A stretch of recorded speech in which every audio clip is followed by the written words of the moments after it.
Welcome to the Dream Hub podcast. I'm Melissa Johnson, and today I'm excited to host Toni Porello, the founder of Dream Revolution. Toni's a seasoned mind-body expert with over 2,000 hours of training in disciplines like Pilates, yoga, lucid dreaming, and hypnotherapy. In 2016, she opened a True Definition Studios in Martinsville, New Jersey. She's also a published writer and English professor with a Master of Fine Arts in Creative Writing. Beyond her academic and professional achievements, Toni's a talented musician, featured on the Grammy-winning children's album Songs from the Neighborhood, a tribute to Mr. Rogers. Her journey into lucid dreaming was highlighted in the UK edition of The Independent in 2021. And currently, Toni's preparing to release a mini course on lucid dreaming in February and plans to conduct an online workshop in the spring. She lives in New Jersey with her husband, 13-year-old daughter, and their beloved pets. I'm so happy to have you here today, Toni. Thanks for coming. Thanks so much for having me. I'm excited to be here and answer all these fun questions and just have a good conversation. Awesome. So, as you could hear in the intro, you've integrated various disciplines like Pilates and yoga and lucid dreaming. How did these come together in your life, and what led you to create Dream Revolution? Yeah, so I yoga came first. I was a yoga instructor. Actually started teaching yoga over 20 years ago, actually. Like it's a long, long time. My sister got me into it, and at the time it wasn't popular. I thought it was for weirdos, as I put it. And she brought me to a class, and I loved it so much. And I had always been super interested in dreams and like just being mindful and understanding behavior and all of that stuff. So after I actually broke through and took a yoga class, I fell in love with it and I was like, okay, I really want to do this. So I started teaching yoga, and my sister was a Pilates instructor, so she started training me in Pilates. And, I started just teaching all these mind body things and meditation. And I was teaching all over New Jersey. So all different corporations and studios, and just like a traveling yoga Pilates meditation instructor. And that was basically my life. I decided to open a studio, a Pilates studio. I'm almost on 9 years open, so a while back. And how dreaming kind of got into it was, again, I've always been fascinated with dreams, always interested, always kind of kept a dream journal here and there. As a kid, always interested in getting dream dictionaries and learning about, interpretation. And then one day I was looking up a random app and for a timing app. And somehow that brought up a lucid dreaming app. And I was like, wait a second, lucid dreaming something that you can practice? I had no idea because I had experienced it as a kid, but I always thought it was just something that randomly happened and you were blessed with it and that was it. And so I was like, wait a second. So that was probably about 6 or 7 years ago. And then I was like, okay, that's it. I'm hooked because it really connected everything that I've ever done. So you're talking about all my different disciplines. It connected everything. The mindfulness and the yoga nidra meditation that I was teaching, that ties so into the liminal state of dreaming and the mindfulness required in your day to be lucid at night. And then you have like also the fitness part of it, which you might not think is related, but it is because your body and the body awareness, again, it's just another form of awareness. So I think that really just tied in. And then as we will maybe talk about later, my music, like just all my favorite art was always surrealism. And I read that like our famous artists would use liminal dreaming to create these paintings and pictures. And so it just really 100% connected like everything, all my loves in one. And I was like, okay, this is what I want to do for sure. I have to, create a second business and get this going. So now for a few years, I've been doing one-on-ones and I've been going to fairs and talking about it in local crystal shops and all these things. So, yeah, I'm just building up the business slowly, but I think 2025 is the year for Dream Revolution. So I'm really excited about that. And I've studied with a lot of different people that are well regarded in our field. And it's exciting. And I love the Dream Revolution, as you asked. I just wanted something that was really strong because my vibe is very like blunt and honest and more like very relatable. And you could see my podcast is called Wake TF Up.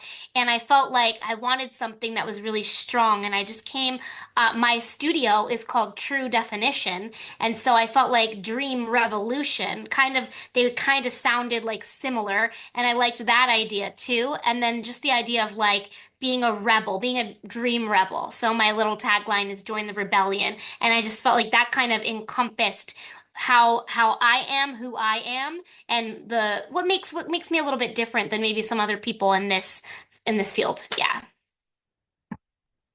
I love it. You're such a badass. But they do all wrap together. I've noticed when I do yoga, I dream more. And I guess it's Mm. that body connection. You're getting more relaxed and going more within yourself, while being mindful while doing yoga. So that's so Yeah, awesome. Charlie Morley talks about, he calls it the flow state. Anything you do where you're in that flow state will help you have like more dreams, better recall, more creative type of dreams. So anything like dancing, art, anything where you're just kind of able to feel your body and sort of zone out is really beneficial. Definitely. So you've developed methods like the Lucid Bubble Bath and Lucid Dog Walks. Can you explain these practices and how they help with mindfulness in daily life? Yeah, I know it sounds like so funny when you say it, like a lucid bubble bath. But okay, I love baths. Let me just start there. It's like one of my things. I take a bath almost every single day. And it's something that kind of helps me release the day and sleep well. And it just feels so awesome. And I just thought, you know what? My the kind of niche. I want to teach people, especially with my background in Vedanta, which if someone is not familiar with Vedanta, it's a philosophy, a life philosophy that comes from the Vedas, which are part of Hinduism, but this is not a religion in itself. It's a life philosophy. And I had the pleasure of studying it for many years and even going to India. But the idea of mindfulness is obviously very important in that. It's important in yoga and very important in lucid dreaming because we want to bring that mindset. As you know, whatever you do in the day seeps into the night. So if we can be more mindful in the day, then we could be more mindful in the night. So I thought, you know what? I want to teach people how to be more mindful in things that they're already doing. Because sometimes people don't have the time to just sit down and meditate or like, I don't know, make a whole project out of it. So it's like, don't think of it like something different you have to add. Just think about what you're already doing and how you can make that more mindful. So I started thinking about that and the dog walks inspired by Charlie Morley because he teaches about a walk like a mindfulness walk. He calls it the Columbo method because of the famous TV character that's like a detective that is really always solving things and looking at everything very closely. So I took kind of that idea and said, okay, well, let's put that into a dog walk that you're already taking if you have a dog. And if you don't, you do it without a dog, you just take a walk. But if you have a dog, the little added benefit to it is that the dog is a natural detective, right? Dogs go off, they see and hear things we don't, they smell things that we wouldn't smell. And so you're working toward being mindful on your walk but also looking at your dog as an assistant to look and notice things that you wouldn't notice without the dog and that you wouldn't notice if you weren't paying attention. So building the mindfulness. So that's the walks. The bubble bath is my favorite. It's like I love the concept. I think it's such a great concept if you have ever just experienced enjoying a bubble bath. I mean, I think most people have, right? So I have a whole guide, and anyone that's listening, you can get my guide for free. The link is in my Instagram, but it's a 5-step process. So of course, the first thing is basically preparing your space. So making sure you have everything you need. Maybe you want to take, like me, take a tea into the bath, or you want to light candles, or you want to set up everything that you're going to use in your bath, your bubbles, your bath bombs. But I'm obsessed with Lush. I have everything Lush. So all that stuff that you want to set it up. Then you have your intention setting. And this is really the key of it. And I think you can take this concept and put it onto anything that you do in a day, basically, which is saying you're going to start something with an intention. So like before you even get in the bath, you're saying, this bath represents my lucidity. And then when you step into it, while you're stepping into it, you're thinking or even saying aloud, I am stepping into my lucidity. And then once you're in the bath, you're sitting there and you're saying, I am lucid. And maybe you repeat that a few times. And so it's this kind of idea of, we have the liminal space when we're falling asleep and we're kind of crossing that liminal space into our daytime lucidity. And then you can use the things in the bath to help you. So in yoga nidra, we have what we call the rotation of senses. I'm sure you've done it before where you're going through your rotation of consciousness. You're going through your body parts. So I just kind of changed that to rotation of senses. So instead of changing your awareness to different body parts, you're going to rotate through your senses, which will definitely have a lot to be aware of because you have the feeling of the bubbles and the colors and the smells. So you're just going, and there is, as you I'm sure know, a technique called SSILed, which is rotation of the senses also for lucid dreaming. So it can also be kind of a practice for that while you're falling asleep, rotating through your senses. So there's a lot you could do with that. And then the cleaning of your body is like cleansing away your day. So you can think of that while you're doing it, being mindful about scrubbing away any non-lucid parts until you're left with this awareness, even if it's for one moment, in time. And then the fifth step is setting your goals for the night. So even if you're not a lucid dreamer, this can be sort of a meditative practice and ritual. And then you could set a intention for sleeping. Like I just want to get a very good night's sleep, or I want to have good dream recall. It doesn't have to be for lucid dreaming, but it can only help your lucid dreaming practice. So I love the idea of it and turning it into a kind of ritual. And I will tease a little bit. The next one I'm going to come out with is going to be something with a tea ritual. So a tea ritual to become lucid. So yeah, that's it. That's so beautiful. I can see how it would really help with your dreams and your awareness within your sleep. And I can also see how it would help with grounding the lucid dream once you become lucid, if you're practicing those senses. Because if you're used to like, what can I see? What can I smell? What can I feel? And then you become lucid and then you do the same thing within the dream. It just, it can give the dream so much Yeah, more clarity and vividness. Yeah, that's yeah, really exactly. beautiful. So, Thank you. as we know, lucid dreaming can be really transformative. I would love to hear if you would be happy to share one of your most interesting lucid dreams and its impact on you. There's so many. I was thinking about this before. I'm like, there's so many that I would love to share, but I will share one. I mean, sometimes I can talk about it and bust out crying. So don't be surprised if I get emotional. But I will share an emotional one because I think it's important to show people how impactful this practice can be. And I will say, in general, I've done amazing things like find closure for like when one of my cats died and I couldn't say goodbye, and I was able to basically manifest her and hold her. My vet who took care of my cats for 20 years died suddenly, and I was able to meet him and thank him and tell him I hope he was with all the angels of all of my animals that have passed on. So I like those are just small things that have really been helpful. And then of course practical things like finding stuff or asking for guidance for certain things. But one of the most impactful, there are like three that come to mind immediately, but the one I feel compelled to share right now, I is a certain one. And it was not my dream goal, which is interesting because sometimes, you have a goal and it doesn't always turn out to be what it was. So my goal for the dream, if I got lucid, was to visit Italy. I wanted to go to Italy, and I had done it with Spain. I'd make portals and go through. So I was with my sister. I ended up someone came to the door in a house, and it was very odd, and I just knew it was a dream. So I said to my sister, "Oh, this is a dream. Do you want to go to Italy?" And she's like, "Sure," which is great because a lot of times my sister is my saboteur, where she's like, "This is not a dream." And I'm like, yes, it is. So this time she was like, oh, cool. Yeah, let's go to Italy. So we opened a closet door and then there was another door in the back and we opened that. When we opened that door, instead of being in Italy, we were in an Italian restaurant. So it's funny how your mind interprets these things. So I'm in this restaurant and it feels extremely familiar to me, but I don't know it. Like, and I have my full consciousness with me. Like, I know what I wore when I fell asleep. Like, I am like really there with it.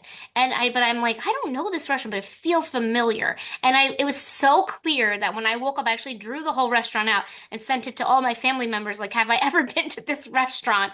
And nobody really knew, but it felt so familiar. And it was clearly some kind of family party. And it was clearly a big Italian family, and there was a big table, and it was mostly just a party. There were some like random tables, but I didn't even notice anyone else. Then there was this old woman sitting on a couch. So when you walked into the like lobby area, or what, I don't know what you would call it, like the little foyer, there was a little couch like waiting area for people waiting to get seated. And there was this old woman sitting there holding a baby in a white like gown. So I knew then it was a christening. But I looked and all of a sudden I realized that the baby was me. And I was like I get chills just thinking about it. And I was like, oh my God, that's me. And when I looked at the old woman, she was holding the baby and she looked at me and she just nodded and she said, yes. Would you like to hold her? And I was like, okay. So she stood up and she put the baby in my arms and I held it and I looked at the baby and oh, I have chills, like looking at my own like face as a baby and I'm looking at myself just thinking like, oh my God, like this innocent pureness and a little bit of sadness for that like innocence, but it made me feel like this is who you are. Like, be softer, toward yourself. Give yourself not credit, but just be kinder, be more loving, like love you. Like this is you, this little beautiful innocent baby. And I felt so sad for all that I knew the baby would go through in her life. But I felt like I understood that it meant to nourish that little child in me. And I was sobbing. And then as I was sobbing, the baby's face melted. It was like distorted and kind of melted, like almost like it was crying too, but it was like just washing away. So I picked her up and I gave her back to the old lady, and I knew it was time to go. My sister and I walked back through the closet, back into the house, and I woke up. So just such a beautiful, wonderful experience. That gave me chills on my legs and my arms, especially when you said like you were sad because you knew of all of the things that the baby would go through. And I think, yeah, well, I don't usually think about that when you see a baby. You're just like, oh, they're so cute and so beautiful. And you'll do anything like they're so special. Everyone wants to hold them. And it's nice to be able to feel that and bring that back to yourself now. And like, why don't we all treat each other as humans in the same way? Like, everyone is so beautiful and everyone is so precious. And what a beautiful reminder. Yeah, and we don't blame babies for anything, right? Like a baby can throw something in your face, scream in your face, pull your hair out, and we're just like, okay, it's just a baby, but why don't we give that compassion to everyone? And it was just such a beautiful reminder and totally unexpected, which is so cool. Yeah. Wow.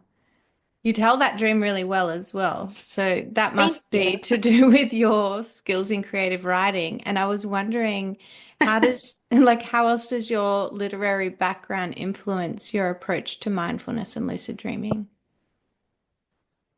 I think it's all under the creative umbrella, coming up with stories or reading stories.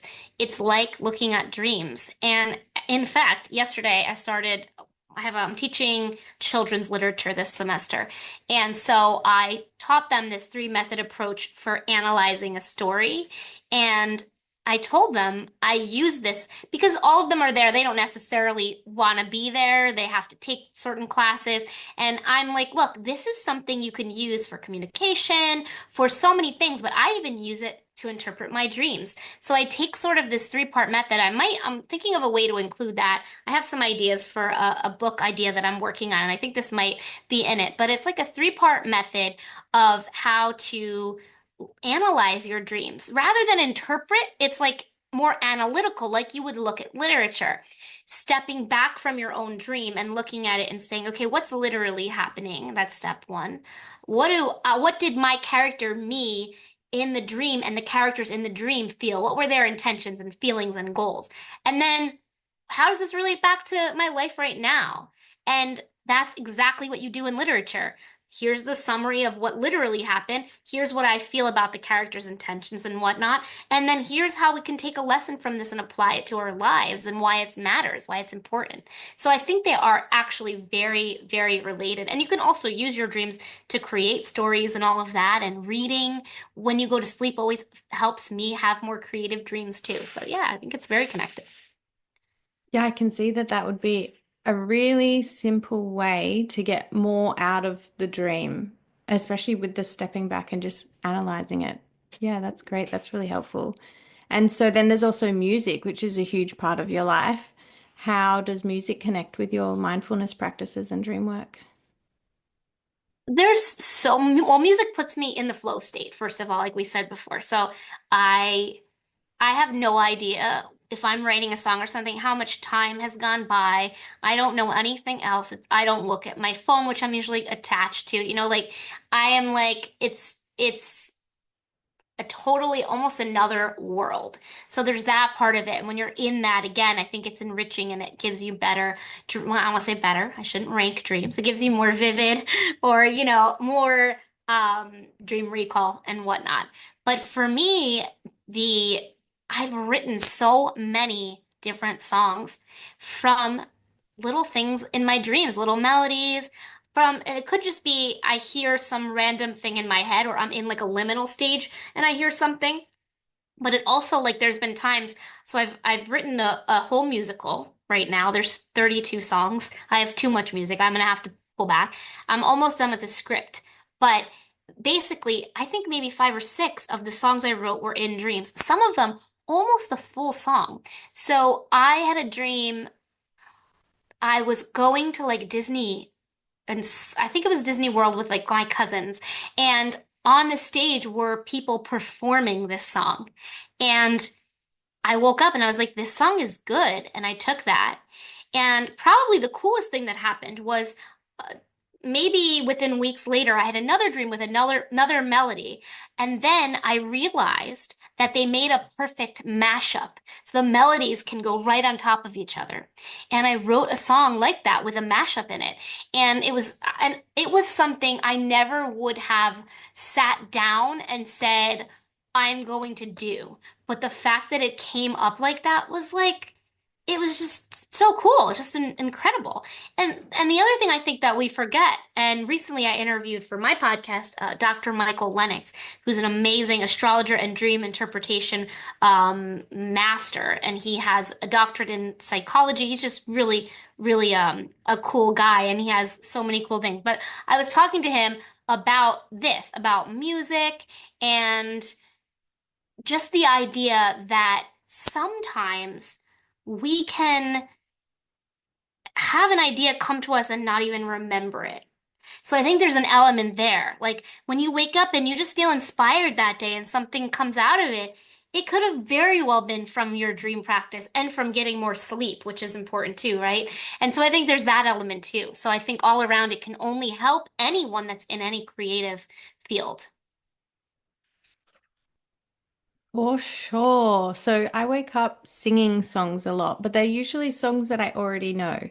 So now maybe some of my intentions may be to like, let me hear a song I don't know yet, or, Yeah. get something creative out of it. And I love it that music brings like a different kind of a beauty into the world. Like, and it can really spark emotion and feeling just from some sounds. That's great. I love that. you are so inspired by your dreams and then you're honoring your dreams by then creating the music.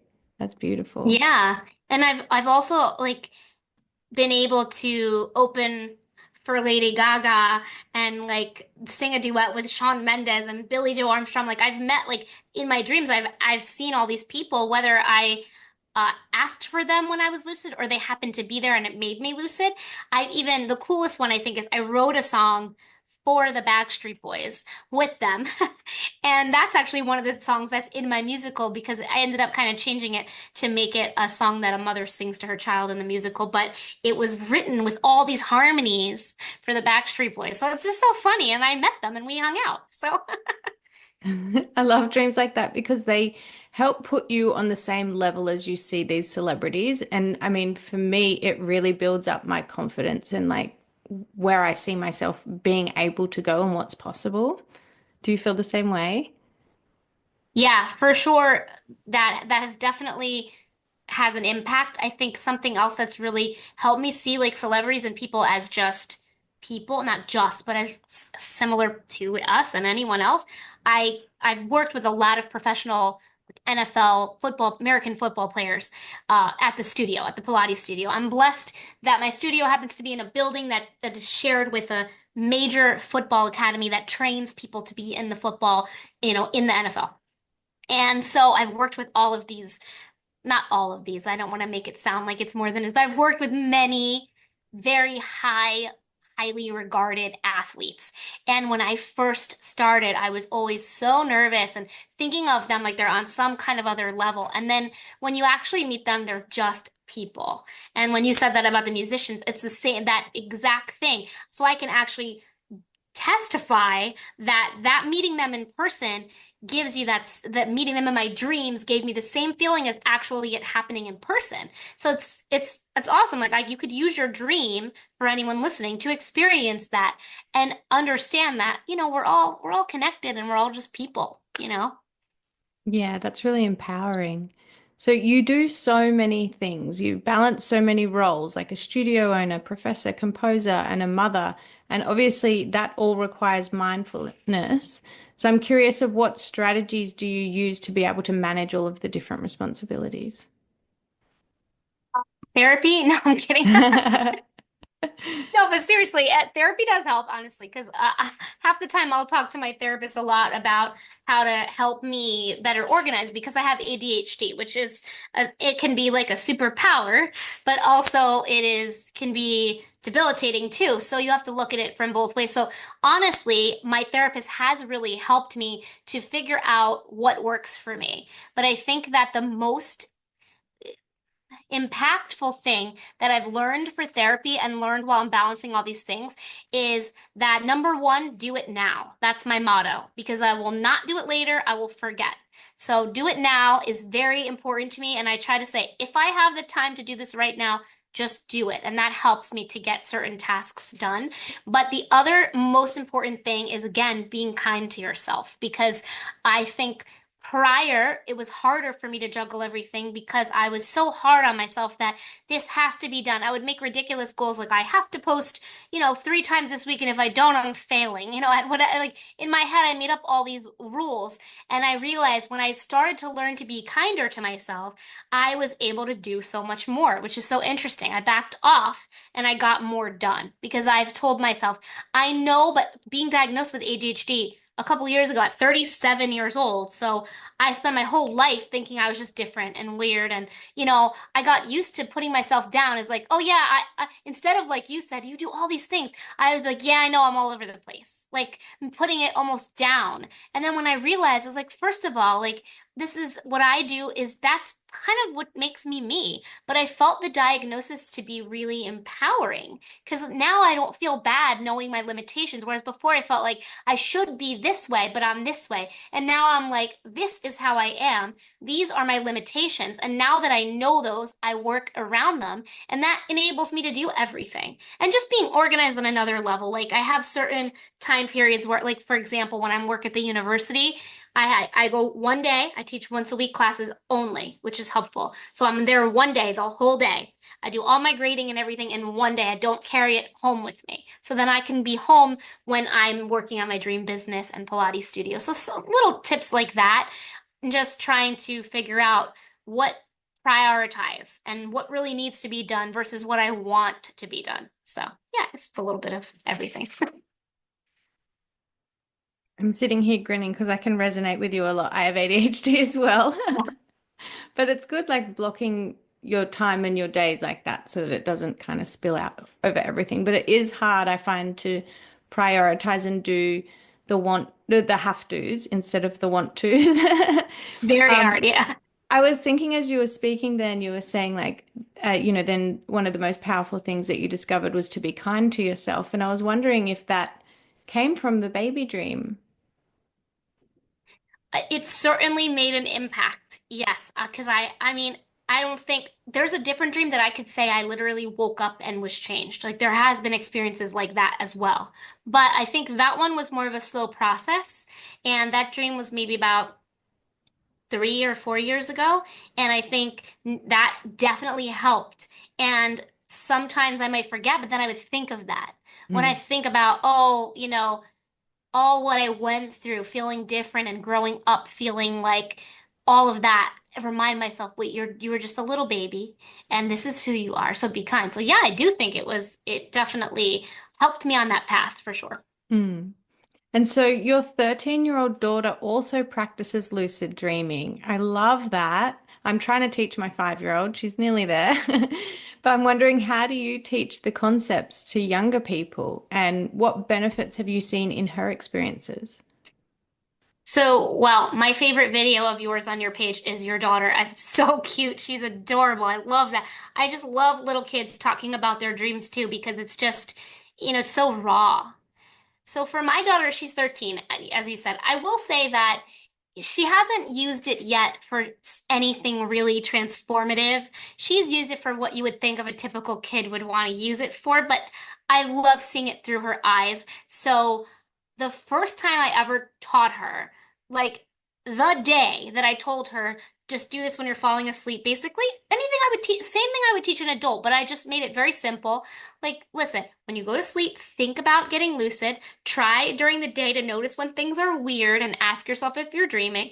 And then at night, when you see something weird or out of place, remind yourself it's a dream and then have a goal, because when you have a goal, we're goal-oriented humans, and it's much easier to get lucid with a goal versus I want to get lucid, especially if you haven't experienced lucidity before, because then it's not, you don't really know what that even means or feels like. So have a really strong goal. So she would pick things like becoming superhero. So she's been Iron Man. I think her first one, she became Iron Man and like shot out of her hands and went straight up and into the sky. She's become the Scarlet Witch. She's gone into her favorite anime series. Like she's really used it in a very entertaining way, which is very cool. So I think now that she's getting a little older, we could start well, the other day she's been obsessed with Marvel, so she's obsessed with Bucky Barnes, Captain America's friend, and the what do they call him, Winter Soldier, and so she wants to meet him because she's in love with him. So I think there may be a little romance thing there,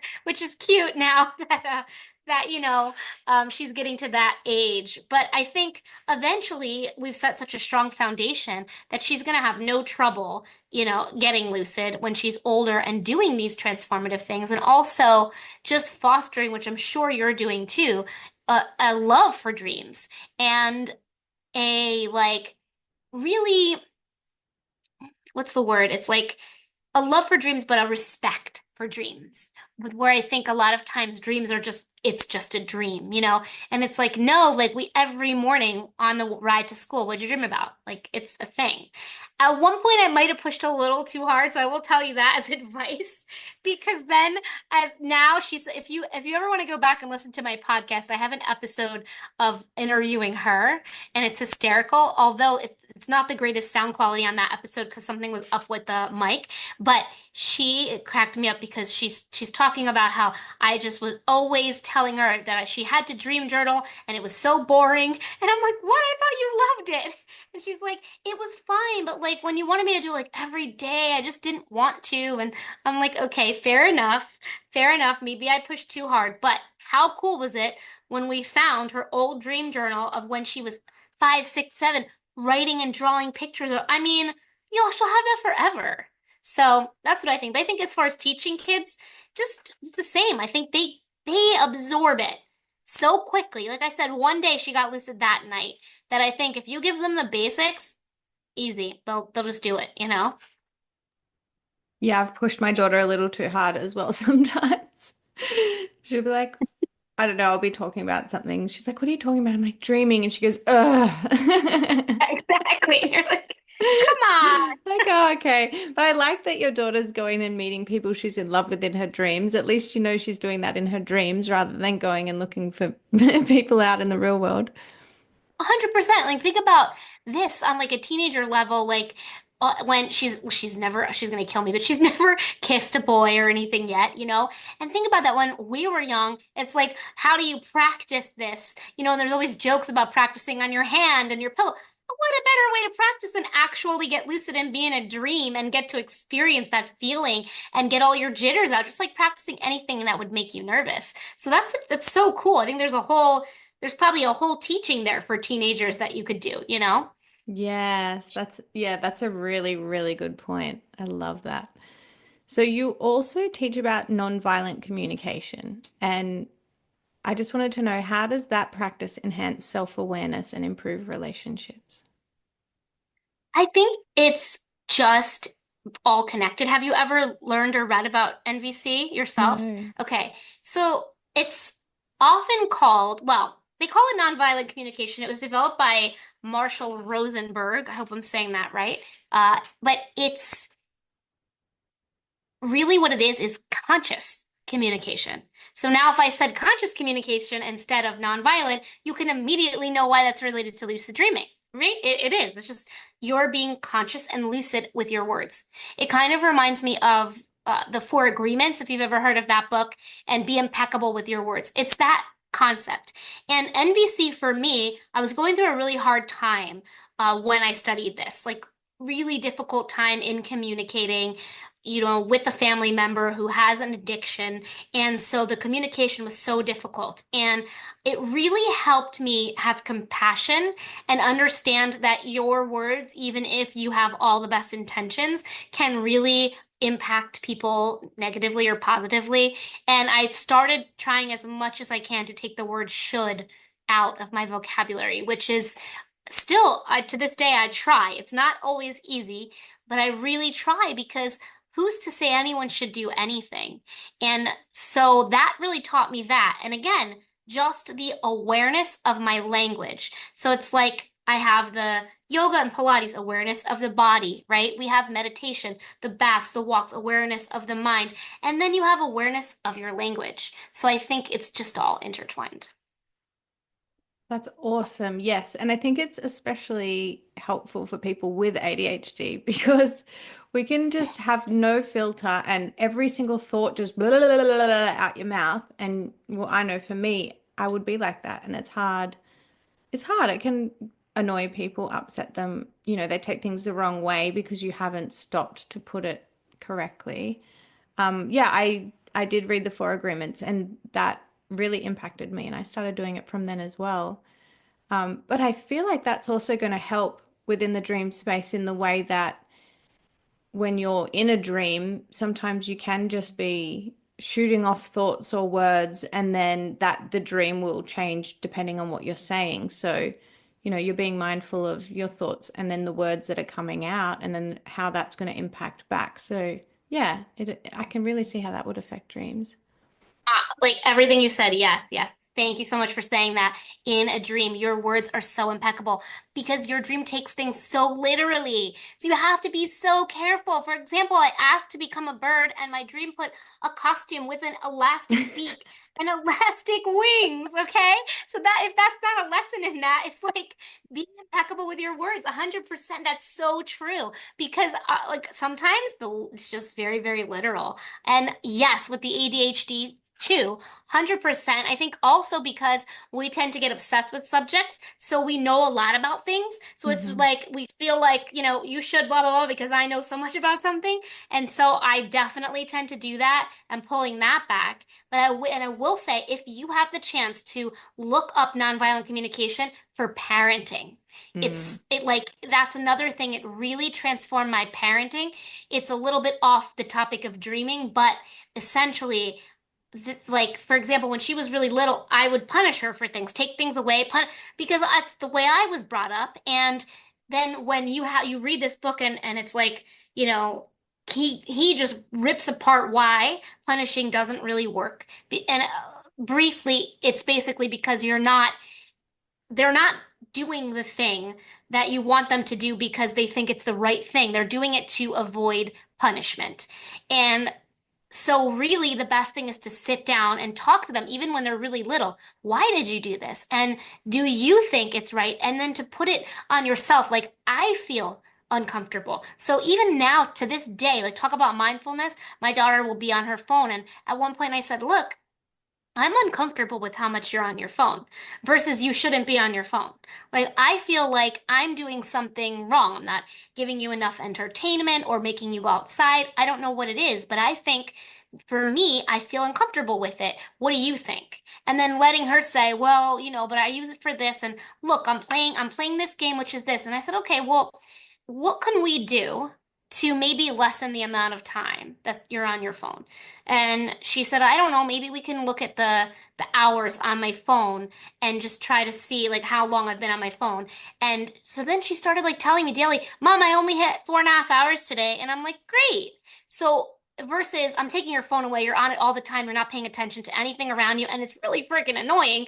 But instead, trying to explain what I'm feeling, the fear that we often have as parents, for whatever reason, it's usually coming from fear. So I know that's a little bit off, but just even for yourself, I think it's such a good uh, insight for Mm. parenting. Yeah, I love that. It's such a perspective shift. I've written it down. I will be doing that. Awesome. Yeah, you'll benefit so much from it. It's really Mm. cool. Now, you are preparing to release a mini course on lucid dreaming and then an online workshop as well. So, what can people expect and how can they get involved? Yeah, I'm going to be releasing a mini course that's going to be the basics on lucid dreaming. So, what I call the three must-dos and some basic techniques.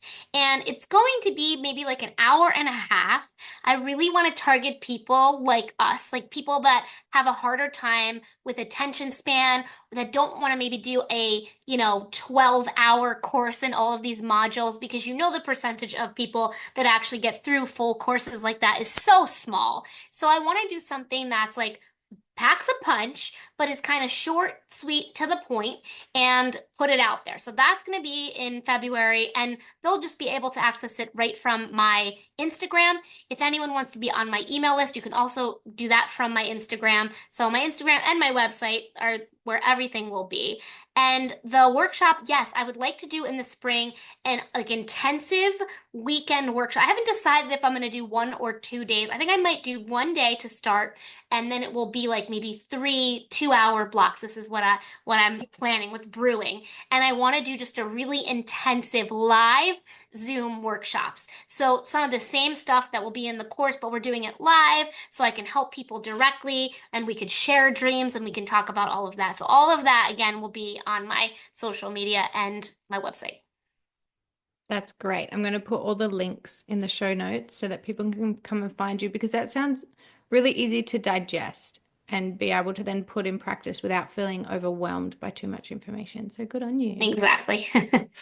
So, hosting the Wake TF Up podcast, what have been some of your favorite conversations or most impactful discussions that you've had on the show? There's been so many, I've been so blessed to have such cool conversations and more coming. I mean, so many of them stand out. I've had my yoga nidra teacher who taught me how to teach guided meditation. She was fantastic. She's also an essential oils expert, so she talks about how we can bring that into helping with dreams and whatnot. And I had Daniel Love, which if you don't know his work and you're interested in lucid dreaming, you really need to read his book, Are You Dreaming? I always confuse whether it's Am I Dreaming or Are You Dreaming? I think it's Are You Dreaming? But it is such a good book, very, very informative. It talks about some history stuff that you would probably never see anywhere else, and really breaks down practical techniques and things. And I love him. I've worked with him very closely, and he's fantastic. And his interview was really cool. We talked about magic because he used to have a career in magic and illusionism.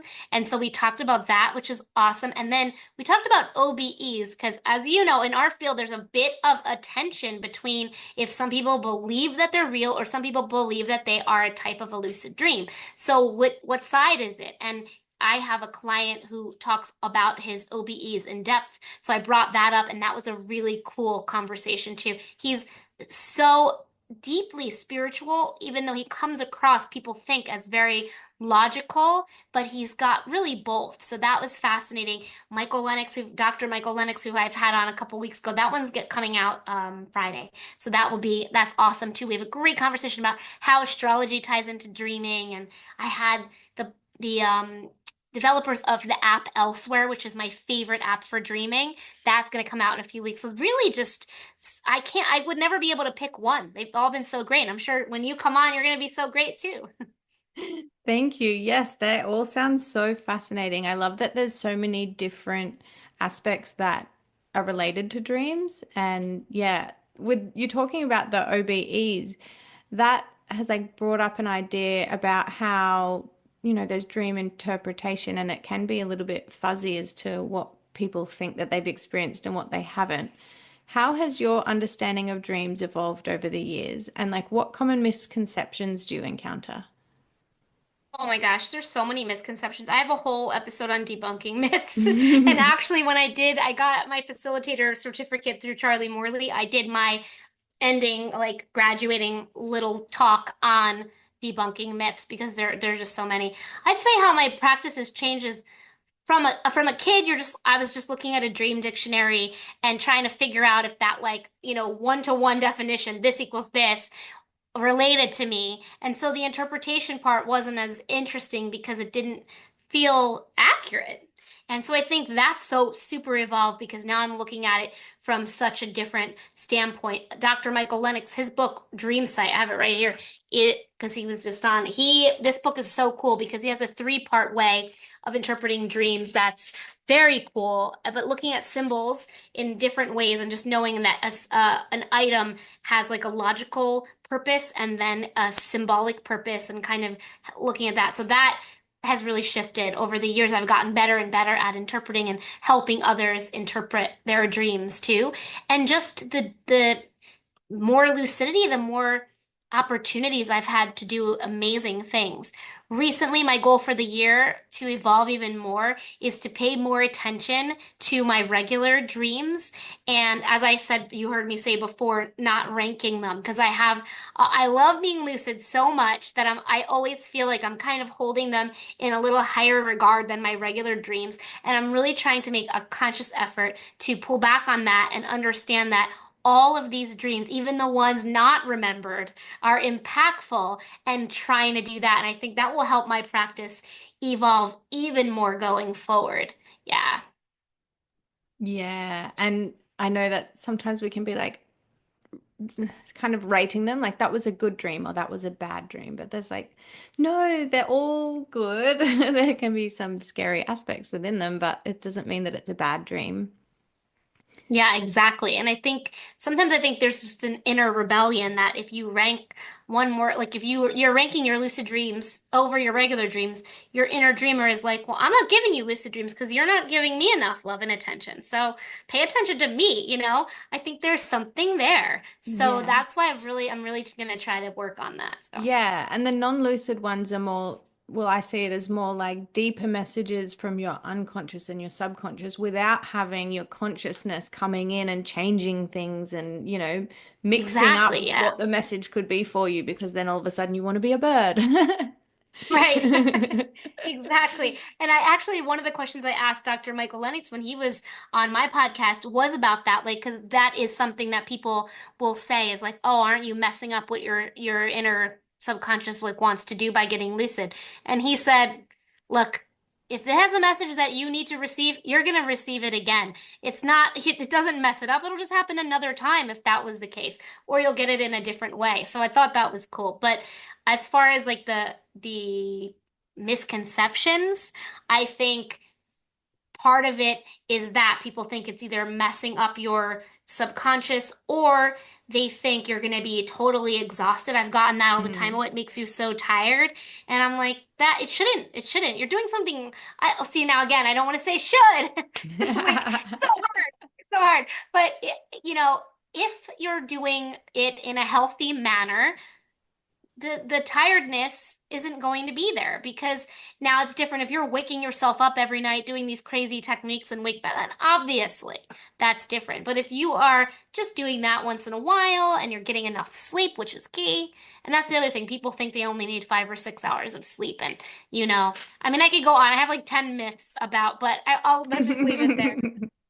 Well, what you're talking about, your baby dream is the perfect example of that, right? Because you wanted to go to Italy and you were trying to get there, but then the dream gave you something completely different. And even though you were lucid, your subconscious still gave you the message that you needed for yourself at the time. And the cool thing Yeah. is, you were just more aware within the dream and you were able to experience it at, a richer level than you would have if you weren't lucid. 100%. Because the key in that is that you're interpreting while you're dreaming, because you're Mm. conscious. So if I had a regular dream where I was holding a baby that was like melting and looking deformed, I might have woken up creeped out. Like some old lady handed me this deformed baby. Think Yeah. about how you could spin it, right? In some creepy family. But because I was aware in the dream, I was able to see those interpretations right as they were happening. And so I think that message that it was trying to give me was even more powerful because maybe I wouldn't have gotten that. Maybe I would have had to have, 5 more dreams about that topic before I was able to get the kind of message and the kind of impact that I got when I was lucid. Yeah, that's so true. That's really cool. So you studied in India at the Vedanta Academy. I don't know if I'm saying that right. I'm just wondering, what were some pivotal moments or lessons that shaped your current methodologies? Yeah. So a lot of it kind of we've already touched on a bit because it is a lot of the mindfulness that you learn. So I was there for about 3 weeks, and it's sort of a cross between a university and an ashram because it's not like bare bones like an ashram. It's run like a university. You get up, you have courses, you have to contribute a chore for the day, you have your meals, you have your tea time, you have your sport time, you have all these things written into the day. And it's very ritualistic, it's very routine, and it's very much about community. And you're learning so much. But I would say that, though, just to give you one little taste, one very important principle of Vedanta is all of us being connected as one, right? There's God within all of us, and we're all connected as one. And I never experienced that as well as I've experienced that in a lucid dream because you can say that till you're blue in the face. It's such an abstract concept. We're all one. Okay. I try to live by that. Have compassion. You're looking in a mirror all the time, right? But you get in a lucid dream, you look around, and literally everything's you. The tree is you. This person's you. The floor is you.